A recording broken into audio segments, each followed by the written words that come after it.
Here, another edition of OTH. Got one of my lifelong friends and teammates, Mike Rumph.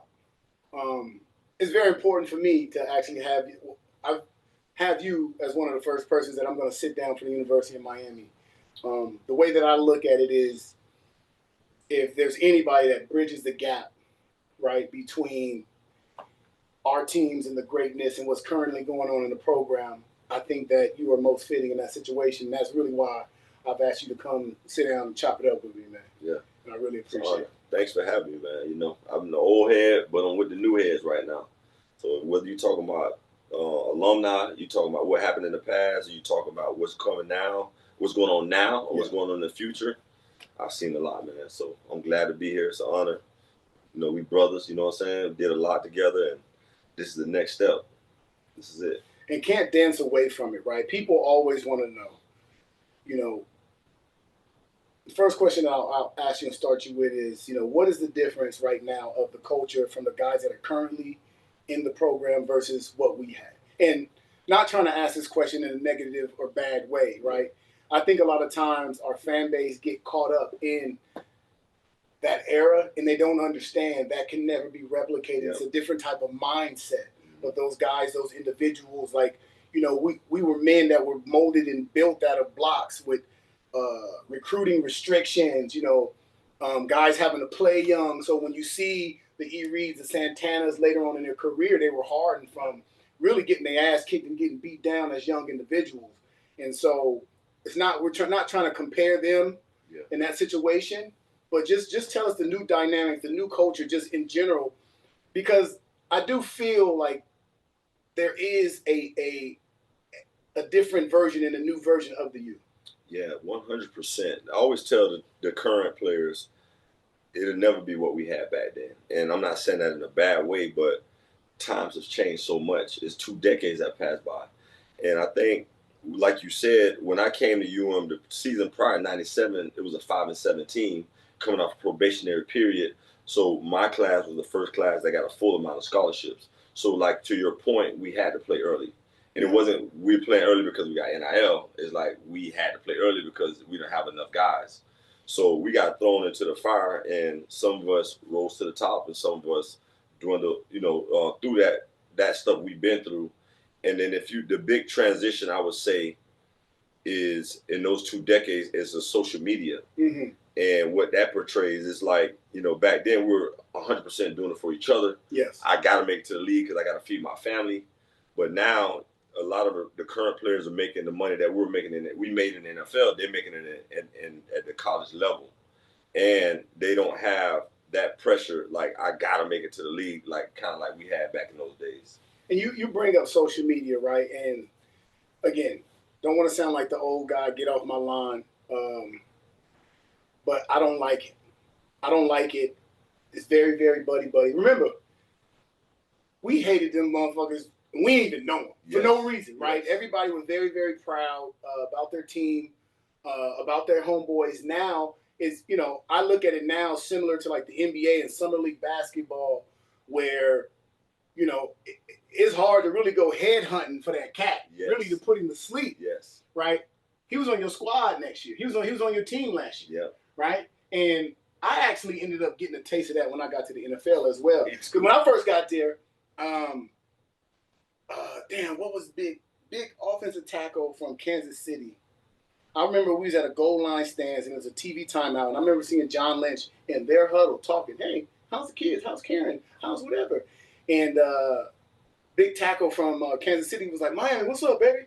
I had the shield on, breathing. I'm on some shit like this. Yeah. He said, "Bro, shit down, bro. We all gonna eat and go home to the family." And I'm like, "What are you talking about?" Yes. Right. So I think that social media has kind of changed that type of environment. But now when you look at these young kids now, I see them doing things that I goating the other cat. Yeah. Cat jumping the pool. Remember how it was? I mean, besides cats that left kind of not on their own terms, them was cats that really, really rocked and we still kicked it with. If we did blood, sweat, and tears with you, and then next year you went to Florida State, dog, we was trying to knock your head off. Yeah, no doubt, 100%. And I think the part of social media is it's all about me. It's about likes and what about me. And we were so team oriented. We would do anything for the team. And to your point, when we're going against a Florida State, I remember my freshman year, I'm like, how am I going to make my mark in this game? And I really thought my mark would be on punt team running down and hitting Peter Ward. Yeah. If I can run down and take Peter Ward out, I'm a legend. I'm a legend. Yeah. So that was my mindset. Like, I got to do something, to help my team. It's not about me, but I got to help my team. And I want to go down there and knock this guy out. But these days, these kids are going off of what the social media says. And after the game, they liking the Florida State guy. Hey, yo, good game, bro. You did a good job. And they posting it. And I'm like, that's crazy, bro. It's so crazy, the difference in the mindset, like you said, of how things were then to how they are now. And I slowly saw the transition because I remember being in the league. And I remember at that point in time when guys started doing the actual jersey swap on the field and taking pictures. Mm-hmm. Before, it was like, niggas is mad. I just got my ass beat, whatever. Hey, dog, holla at you. See your boys, holla at you real quick. Yeah. Hey, shoot me the jersey and you clear. Mm-hmm. Now the guys are going out there celebrating. And again, it's just a different environment. And I don't know if the game is less violent because of that or if it's a combination of the rules. But it's just something that I'm unfamiliar with. But, we got to get used to it. So now looking at this team right now, right, looking at what we had last year, not even arguably, we had the best player in college football, right? Ultimate leader. I remember, the first day that he got here, everybody's an alpha dog. The tone has changed. The setting has changed, right? And so now we get Carson back. Who was a great leader at Georgia, didn't have the best year last year due to injury. And that's a lot of things that other people don't talk about, right? Mm-hmm. You look at Georgia that year, and I think they still went 10-2. His wide receiver 1 came into the season as like wide receiver 4 or 5 on the depth chart, right? They basically were one of the top teams in the nation and dropped passes. And so, I've been telling fans like, hey, if we can put talent around him, just like Georgia, that's the Carson Beck that we're going to get. Yep. But from a leadership aspect, right? His first few weeks in Miami was wild. Yeah. Right? His first few weeks, but that's Miami for you. Miami. Miami, right? That was wild, right? But just give us the understanding of, how he is as a teammate, how the coaching staff and just everybody in the building, how his impression on them. I think, first let me give Cam Ward his flowers because that kid's a decade-old talent. You don't see that talent come around a lot. And to your point, he was a giver. You might find a quarterback in the league that buys O-line jewelry and, take care of O-line, take him out to dinner or buy the team headphones. But he was doing that in college, and I haven't seen that in a long time. So he was a giver, and he worked his butt off. And now we bring in Carson. I think the media and the fans wanted to have another Cam Ward. Yeah. And I want to tell them that I hope he's another Cam Ward. But that's very tough to hold up because of what he did on the field. But when I tell you Carson is a winner, he's done it at a high level. He did have some injuries. He did have some drops. But I feel like our team is so strong on the offensive side, he really just got to come in there and manage the game. We got a great O-line. We got some really good running backs. We got some really good receivers. So he just got to go out there and be himself. I don't think, and our defense has gotten better, so I don't think he has to go out there and be, go out there and break records. Even though I think he will. I think he'll break records because he has the talent. He's getting a great connection with the receivers and a good scheme, and Coach Dawson does a good job of adapting what he's good at. So I'm starting to see the cohesiveness and starting to see him make some plays, and he got a beautiful ball. He made those plays with the whole crowd like, whoa, So it's there, and I think within the next 2 weeks, you're going to see him emerge to be the guy that we think he's going to be. And you speak about some of the offense, some of the weapons on offense, right? And, we speak about Cam Ward, but let's not forget, Xavier Restrepo. Bring your Harpel, had to work guy. Like somebody, third and short, fourth and short. Everybody in the country knew where the ball was going. There was nothing you can do about it. Right now, we got young guys, JoJo Trader, Malachi Tony. I was going to say that now, I want to make a shirt. And the little black Jesus, whatever they was calling that, listen, I'm With waiting. the belt, like Listen, Black Jesus. He got a bunch of nicknames. Hey, I need one play. Let me get going, right? Yep. So, right, there's a lot of shoes to fill, quarterback position, playmaking position. Who's that sleeper on offense? And when I say sleeper, it could be somebody that we already know that's going to probably take on a much larger role, that's had, a great offseason, great spring ball coming into it. Or it could be, some of the guys that we've gotten out of the portal. Or, like you said, it could be one of those true freshmen. But just this offseason, who's been kind of surprising, and do you feel that you have high hopes for? And it could be multiple guys. I mean, I see a couple of different weapons emerging on offense. You got Daniels doing a great job of receiver. We already mentioned Malachi. Jordan Lau, he's taking a good amount of snaps. Mark Fletcher, he's always been consistent in a big back, the short yards or whenever you need him on screens or whatever, he's doing a great job. And then Markel Bell is one of my favorite. We have Brian McKinney, you and I, but Markel Bell holding down that left tackle. Yeah, I seen him. He's a problem. I saw him. Yeah, he's a problem. You still want your cornbread? I saw him. Bro, I can stand up on this chair and I won't be as big as him, but he's so long and talented, has good feet. Our tight ends, Lofton. You know what? They sleep on Lofton. They sleep on Lofton. They don't sleep on us, but you hear linebacker right? I was just with LeVar up in Penn State, and basically what I told him is, you made it a hot line. We made it a hot song. Yes. My arm. Perfect. It's not yours anymore. Perfect. Right. That's why I was on, but I was in Penn State, so I was being respectful. Yeah. I know they holding on to it real. Yeah. But I was having this dialogue the other day, and I was telling cats, whether you want to go running back tight end linebacker wide receiver D-line if we want to take the top 4 or 5 historically from team, the only category where I think somebody affect us is SC, because they got Allen, Juice, Reggie Bush. Yeah. I'll give him a little Lindell, but that it started to get a little weary out of there. Right? Mm-hmm. When we go, the Portis, the EJ, the Frank, the Willis, those guys of the world, man. So give us our flowers. Like, real talk, man. And, greatest team ever and all that stuff. I don't even get in that debate no more. And whenever I talk about it,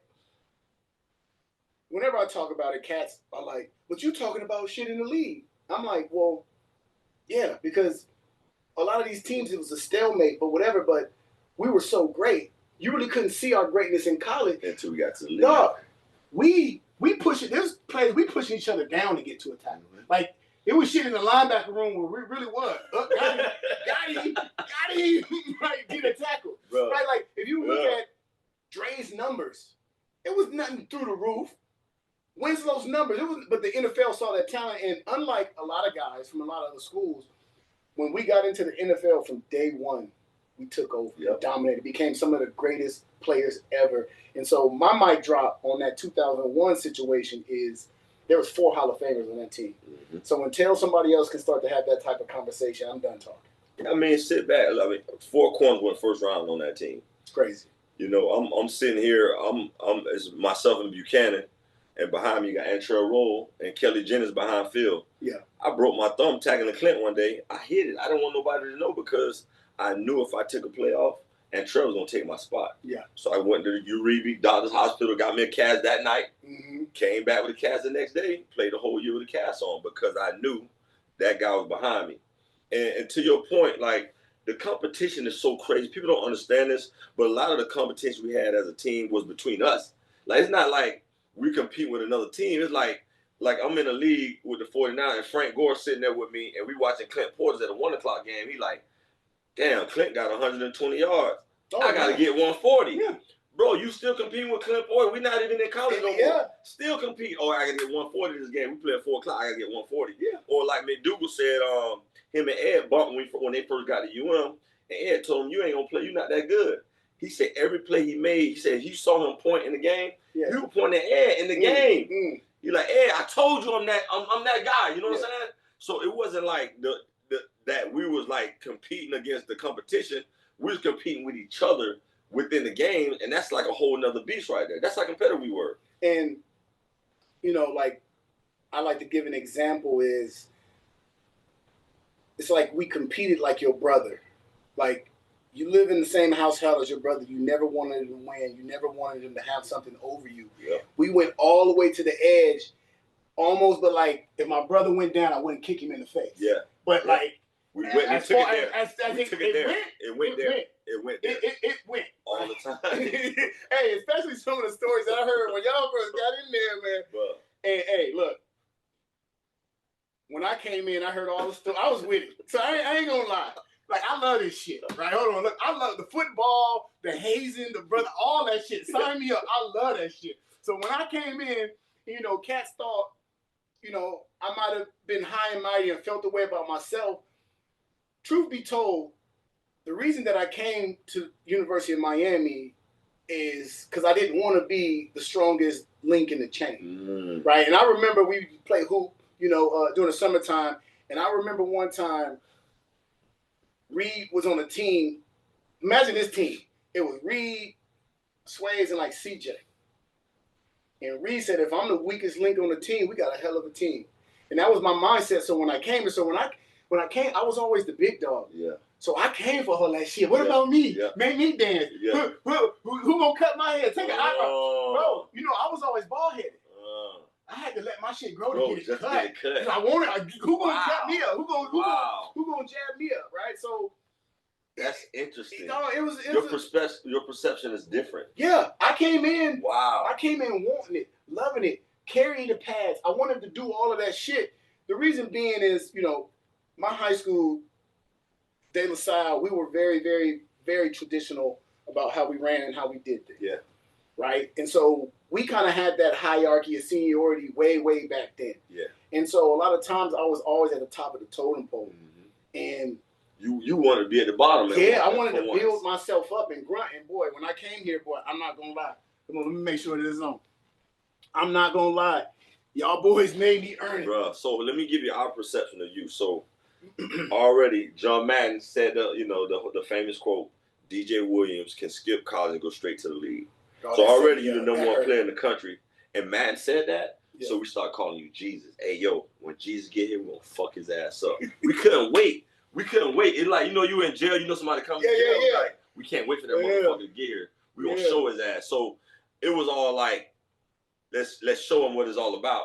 And I know Vince was wild, and Nate, I know them boys we all gave you a hard time, but it was all to build you up. But what we started to notice was, like you say, you was with it. It wasn't like he was like backing down or dodging it. He was all in with that shit. He was all in with it. That was the different one. That's when we knew, okay. And everybody want to prove it to the coach. You proved it to the locker room. Yeah. All recruits, look, you in NFL, college, you got to prove your locker room first. And this man made us a believer. You was like, okay, he's a dude. And again, I have always that's the thing I've always loved and wanted. I wanted that brotherhood, right? Mm-hmm. And that's really why I came here.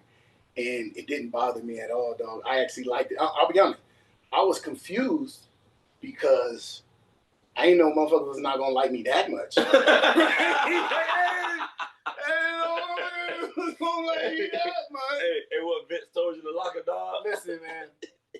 No, it was in the lunchroom. I got my little tray. I'm going to sit down with Vince. He look up, and first of all, sorry I'm cussing. Y'all cuss a whole different way. Pussy ass boy, the dick in the booty, old mutt ass boy. And I'm like, what are they saying? I'm your teammate. Yeah. I tried to just sit down and have lunch with him. He told me I couldn't sit. Okay. So I went like two tables. I went like 2 tables away. And I sat down, but then I'm looking over there. Fuck you looking at? So I'm just like, Jesus Christ. I'm like, Jesus Christ, man, what's going on? So listen, year 1, Vince didn't accept me until Vilma said it was cool. And then I saw that though. But see, that's what I'm saying. I peeped how and what it was. Because it was that Cali, Florida, Texas, all of that always exists. Mm-hmm. And so with Vilma being there, I saw that. And again, like I respected that. And for me, I wanted cats to know that I would do anything for the team. Yeah. Like whatever you may have heard of me, whatever Mad may have said, whatever all of that, that's not who I was. Yeah. That's what people from the outside say and take to me. And proof of that is I played fullback my first year. Yeah. Right? I played fullback my first year. They asked Najee to do it. Najee wasn't with it. Yeah. Then they start putting in fullback traps and fullback wheels, and it started getting exotic, and then things changed. Yeah. And for me, that's really what changed me. That's what changed us too, though. When you saw your selflessness, being the top player in the country, being the lead linebacker, and go to the fullback, that said a lot. So that right there, that's when you kind of won the locker room over, to be honest. And so I want to, and I hope he hears this and sees this sometime. But during that period, right? So when I came here, it was a lot harder than I thought. Mm-hmm. Being away from home, just different culture, different environment, a lot of different things. I was having some problems with my old girl back home. Yeah. But, I didn't want to leave because I didn't want people to think that it was too hard. Yeah. So I was sitting here suffering, going through it because I wanted to finish it out, go through it, and then have that conversation. Yeah. And I did. And so on some real shit, this shit was funny. So at the end of camp, I go up to Butch Davis and I tell him, I got to go home. And he's like, why? And I expressed to him, what's going on with my mom back home, things like that, whatever. So he calls my mom, and, what he said was probably true. The biggest mistake you could ever do is let him come back home. He's going to get around his friends, he's going to get around that network and whatever. So I'm going back home with my mom to help her out and protect her over some, domestic violence and stuff that's going on. So you got to imagine what that's like. Yeah. I've always been my mom's protector. Wow. Right? So when that didn't happen, then I hit my mom up, and my mom was, no, I'm fine. So I hit my grandma up. Grandma, you can always come home with grandma. Yeah. I hit my grandma up, and grandma said, yeah, baby, I can help you out, whatever. Man, grandma sent me a train ticket. A train ticket? Nah, I'm cool. Wow. I'm cool. You'll still be on that train. I see y'all at the head. I see y'all at that. And so I want to thank Butch Davis for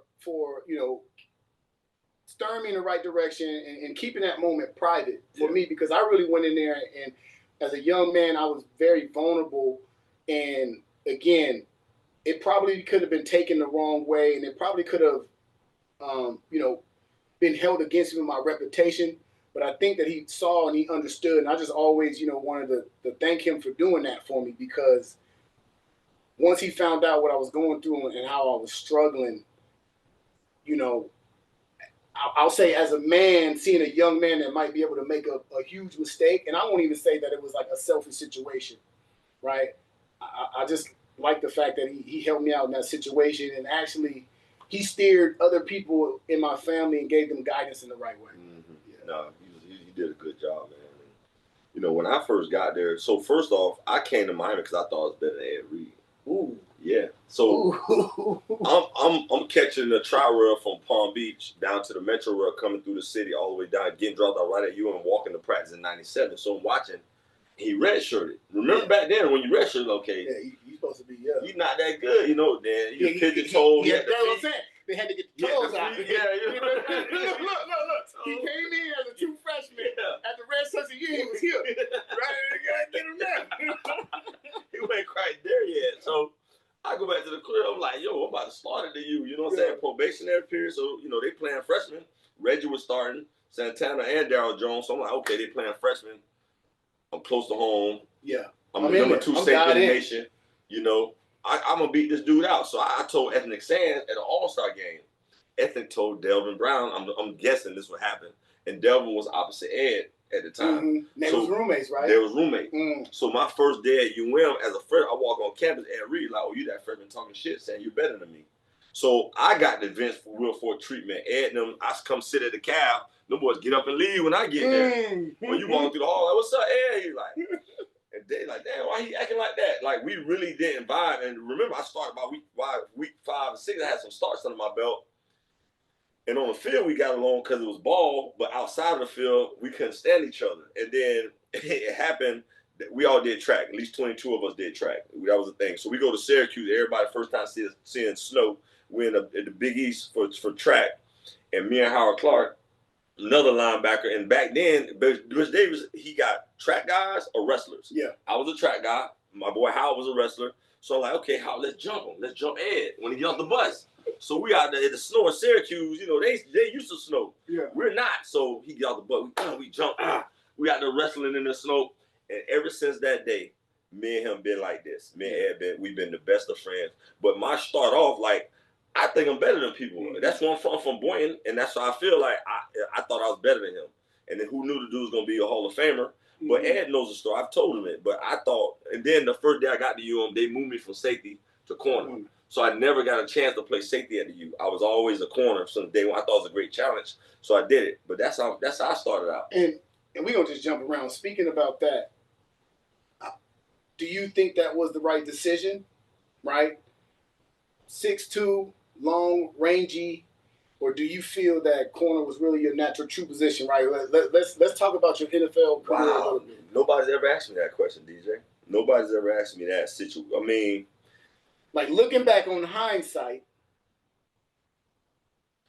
I don't know, man. You know, like I always felt like I could have been like an Ed Reed type at safety, to be honest with you. You know, he had tremendous ball skill. I didn't have the ball skills that Ed had, but I was super physical. I understood the game, and I was very vocal how I played the game, and I could see a lot. My vision was great for safety. But corner to me was a challenge, and at the end of the day, it ended up being better for me because I could run, I could jump, and at the time, NFL receivers getting taller. Yes. Yeah, so at the time, you had the Randy Moss, all those dudes coming into the league, and Chuck Pagano must have knew something. So when I got there, my first day, Chuck said, we're going to try you at corner. And I thought it was a good challenge. I could run with anybody. I could jump with anybody. So I thought it was a great challenge for me. And I never thought about the point where if I would ended up playing safety at the U. I don't know, what could have been. But when I tell you that, I'm saying it was all humbleness, God bless the dead. But I played the game kind of like Sean Taylor. When I was in high school, I didn't care about picks. I just wanted to run the alley and run through people. Run through cats. That's all I wanted to do. I'd rather hit somebody. I told my equipment guy at high school, I want the heaviest helmet you got. That green dot. Give me the heaviest helmet with a loop on that bitch. I had a lineman helmet. I wanted to put people to sleep. Like I used to knock people out. I saw the stiff arms. Like from my 10th grade year, I hit somebody's arms go stiff. I'm calling the trainer. So I saw that every game from hitting people. And so peep this. Even though I came in as a linebacker, naturally, in my mind, I was always a running back. I've always played both ways. When I got to De La Salle, this is how when you're young, dog, they trick you. They get you all type of stuff.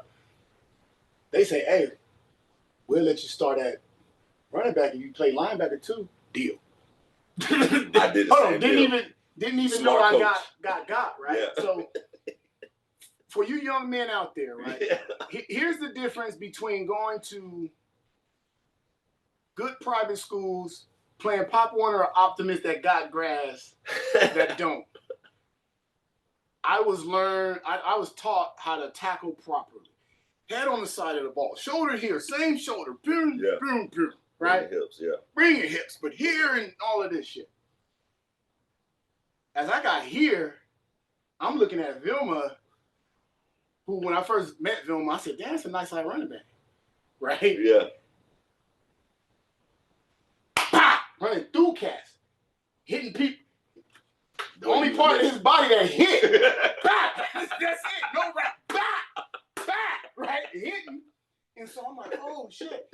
So I started talking with the twins and the Weaver twins, right? Yeah. Who double vision is legendary. Hitters, yeah. Listen, smacking. Hardest smacking, most knockers out. Yeah. Damn, Gino, if I were your size, So I'm really trying to like. The first time I did it, dog, I'm in full speed. Doing a nigga like this. Bing! Right? I'm trying to figure it out because I was a tackler. I was a tackler, but no, I like to run the ball. I like to be in control. It didn't. And then one day I told, listen, kids, a lot of your favorite athletes that got accolades and this and shit, a lot of them didn't know a lot in the beginning when you first got there. Yep. So one day, me on some smart shit, I said, dog, this is physics. I said, it's physics. You 6'2", 250 pounds, you can run a 4.4. majority of the running backs that you hit are going to be smaller than you. Yeah. Unless you crazy whack out of leverage, when you hit them, they should go back. Go backwards. Unless you scared. Like I'm about to get goosebumps because I remember the time that I said to myself, and I'm like, hey, we ain't no bitch. We not no bitch. Yeah. And I was like, nigga, just run full speed and see what happens. Nigga, just. That's when it clicks. Physics says. Yeah. Laws of physics says you should never lose. Nigga, you never lose. Yeah. I remember I ran and they said it's like hitting a perfect golf ball, hitting a peak. Yeah. You don't even feel it. And then from there it changed. I started trying to me ain't lying. Yeah. Like I got all my hands with me ain't lying. Me ain't lying. Like, you know what I mean? Yeah. And I really changed in the dog. Yeah. One of the biggest compliments that I ever got, we playing against New England Patriots. I forgot, one of the little white running backs that they got. They gave him a little off tackle, and I filled the alley, and it was just perfect. He was just so little, I didn't even feel it. Yeah. It was just like I just came and grabbed a blanket, and Twin messaged me. Said, Gino, I finally see it, dog. No way. That's how you hit a nigga, dog. Wow. And I said, like, that shit made me feel good. Wow. We going down memory lane, and I know, yeah. a lot of the viewers going to want to know a little bit more about this current team. Yeah. Well, so we spoke on the offensive side of the ball. I want to dive into the defense, and no shade, but I think our defensive back play, caused us a spot in the playoffs, considering the inconsistency, right? Like, people don't understand that, football is a team game and it's layered. And sometimes you can build your team out to win a championship, and it doesn't always look the same. And to give you an example of that is when I played for the Chicago Bears, we had Jay Cutler, we had Alshon Jeffries, we had Matt Forte, we had Brandon Marshall, and then we had no. That was hard for me because I was an Urlacher backup. Wow. So for that whole offseason, I'm out. Hey, you're Urlacher backup. That's a lot. No way. Yeah, that's what I was called, Urlacher backup. Wow. Right. We had Alshon Jeffries, we had Martellus Bennett, we had Matt Forte. Yeah. We finna put up points. Right? When this is what I mean by your team can be built out a certain way. So if your offense looks at that and you're gonna build out points, on the ends you gotta have. We had Jared Allen, we had long pass rushers and rushing. Yeah. Right? We had D lineman inside that was 6'2", 285. We had Henry Milton, I think was his name, because we thought we was gonna be up and we was jetting. Yeah. Our offense didn't click.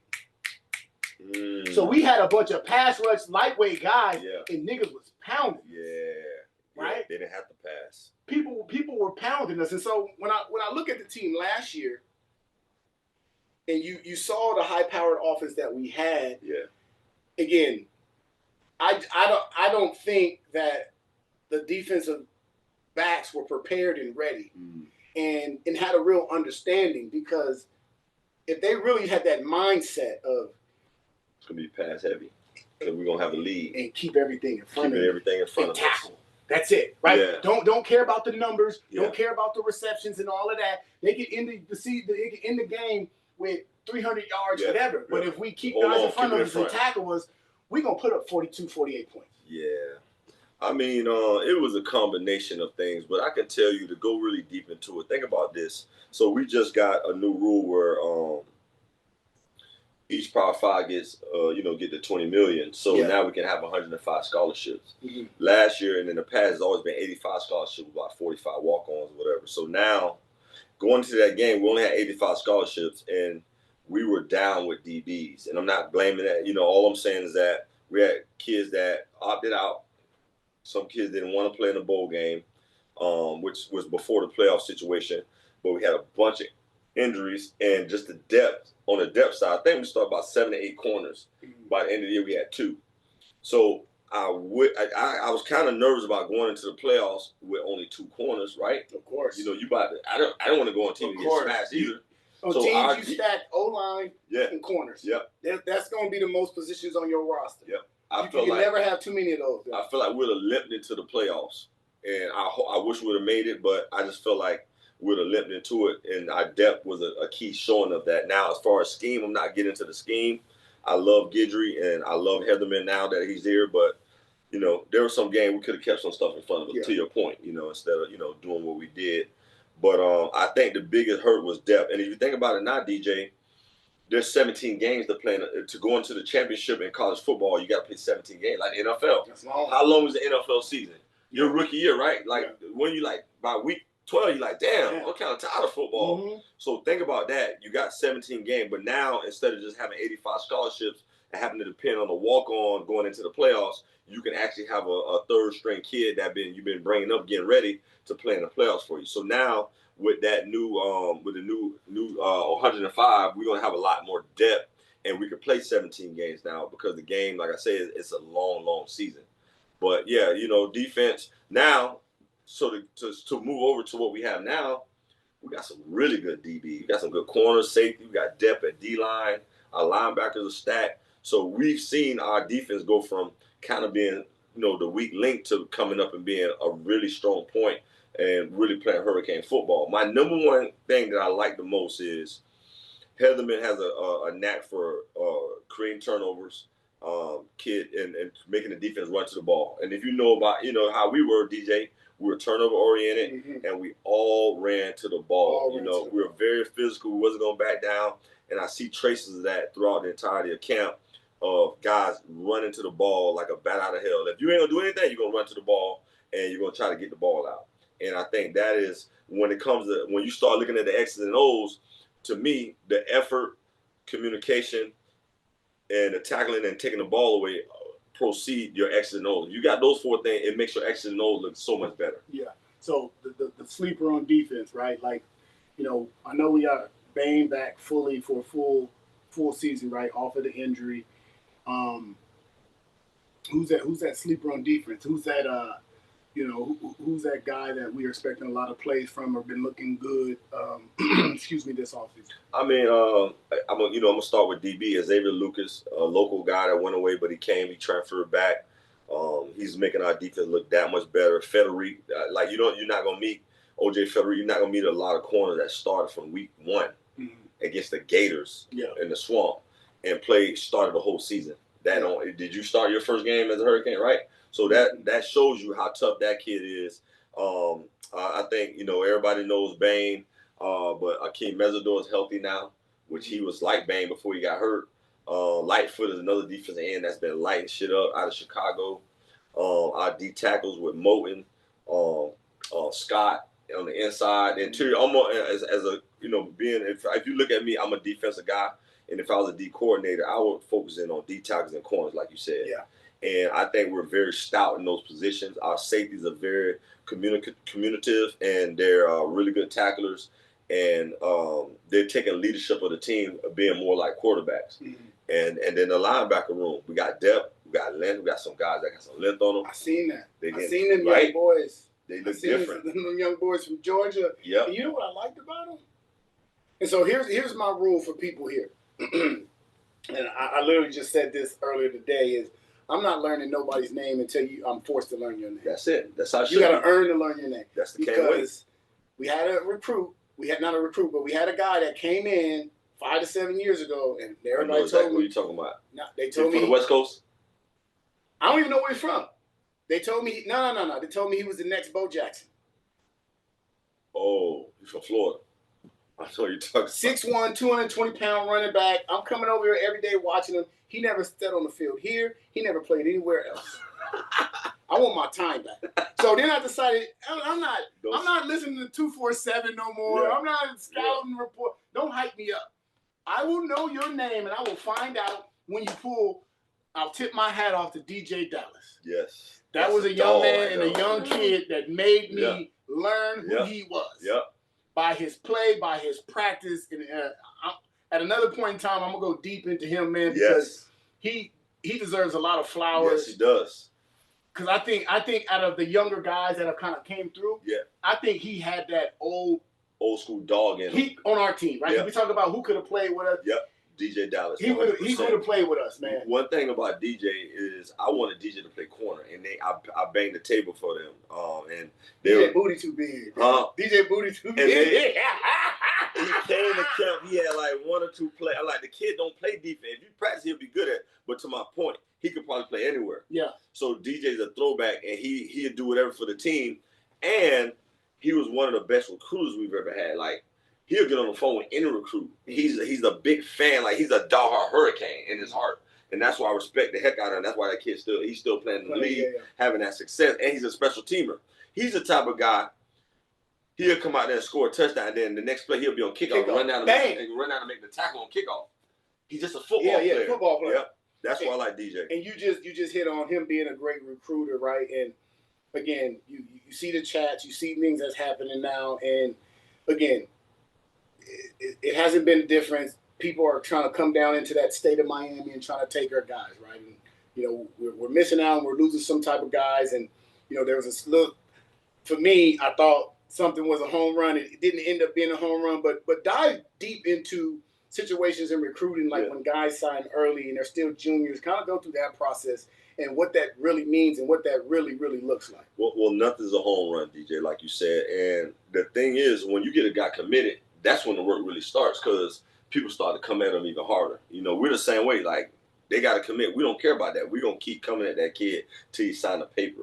So when they commit early, that's actually adds a lot of stress, because you got a whole 9-10 months where you got to keep up with this kid and show him that you're the one that, is best for him. And then you got everybody else coming outside there throwing however much money or telling him whatever you want to hear to try to get him there. So in a sense, some kids we want to sit. It's all strategy. Some kids want to sit back. But let's not offer them yet. Mm-hmm. Let's wait. We don't want that stress on us right now. We don't need that. It reminds me of a Tupac album, Can You Get Away? I'll have you back before we even get home. Yeah. Please. Yeah. I ain't gonna say nothing. That's what it is, yeah. That's what we're dealing with every single week. So sometimes we'll wait to offer a kid or, let a kid commit, because we don't want to have to battle with the other schools all that time. So timing is everything. Relationships are great, but these kids it's so different now because it's about the money, man. Mm-hmm. 50 grand. You can't fault them. Back in our day, you know what somebody do for $50,000, right? What? Like, you have somebody in front of you, gonna get 50 grand NIL. What? So that is and you could have the best relationship. I know his mama, his daddy. You know what I'm saying? They come into town and they come on official visits. They come to games. But somebody offer an extra 50 grand. They drop a bag, buddy. I'm out. Yeah. So it's that's and honestly, I'm not coaching it no more. I coached corners for 5 years, but I wouldn't want that. I wouldn't want to have to deal with that. Yeah. And then they could transfer to drop a dime. I get on your ass in practice and I'm hard on you. Oh, I'm out. I'm transferring. And again, it's a situation probably why the rules in the NFL are the way that they are.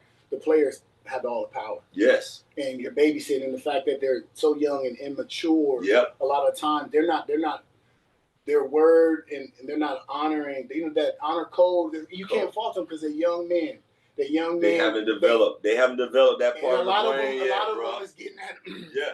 From their uncle, that happens. You have those advisors, the uncle, the agent. The uncle's the agent now. Going through situations like that. Yeah, man, it is a mess, bro, because they're so young. And you see kids come in immature, and then they finally mature.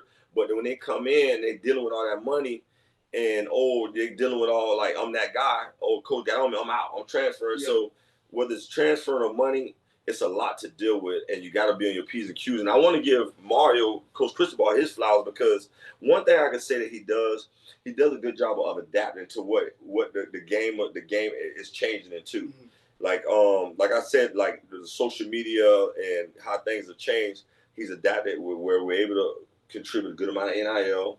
We're able to keep our kids happy. He does a lot of events where it's helping our team do this. We're going to go paintball. We're going to go ride on boats. We're going to go fishing.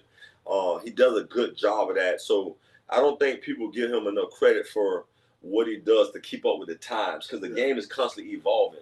And if you're not watching it and staying up on it, you'll fall behind. But he's always moving with the change. And I think that's why not only we recruit well, but we're able to keep a lot of our kids, because Mario's keeping up with what's going on. So final question.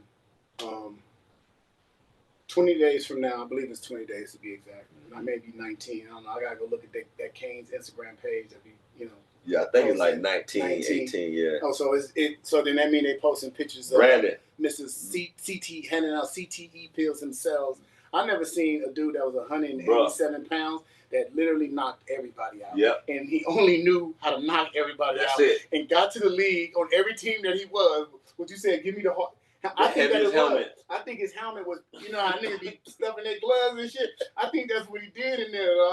Before the game, they got to pat his helmet down. Like they check the gloves. Yeah. And didn't care, dog. No. One time he just jumped. His speed boy he ain't never wrapped up. But we're 19 days away from that. What should the fans expect to see at Hard Rock Sunday night? Only game playing, only show in town. What is the product that we are going to be witnessing? Hurricane football. Man, I get emotional every time I come out to smoke. And that's the good thing of my job is I can run out the smoke with the team. And it's nothing like coming out of that smoke with 80,000, 67, whatever thousand fans we got out there. And it's a night game. And the energy is crazy. Like the Hard Rock is bumping. And it's like you train so hard with your boys. And I remember feeling like the team we about to put, they don't even know. Yeah. And I think that energy on that night is going to be so strong that we're going to grind. We're grinding through camp. But on that night, it's going to be something special. I know Notre Dame's going to bring it too. It's going to be a battle.